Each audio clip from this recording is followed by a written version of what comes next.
Əzizlərim, hər birinizi salamlayırıq. Bugün biz həmişəki kimi Hacı xanımın turu ilə Azərbaycanın iki gözəl bölgəsinə gəlmişik. Qəbələyə və Qəbələdən də sonra doğma Şəkimizə gedəcəyik. Şəki rayonundan sizi salamlayacağıq.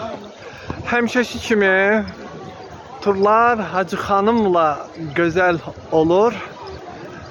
Uzun müddətdən sonra yenidən Hacı xanımın turu ilə Allah Hacı xanımı müvəffəq eyləsin. Gözəl iki rayonumuza istirahət turuna gəlmişik. Bayram tətilidir.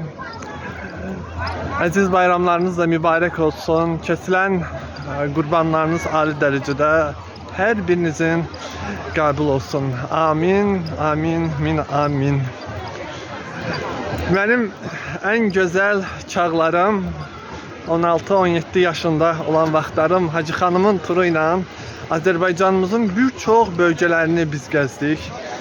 İstirahət turları, həm ziyarət turları gəzmişik, gəzirik, gəzəcəyik də. Allah bu yolda bizi müvəffəq eyləsin. Allah Hacı xanımı da müvəffəq eyləsin, bizə çox görməsin onu. Amin. Birazdan sizi gözəl doğma Şəkimizdən, doğma Şəkidən sizi salamlayacağıq. Bizi izləməyi unutmayın. Hələlik.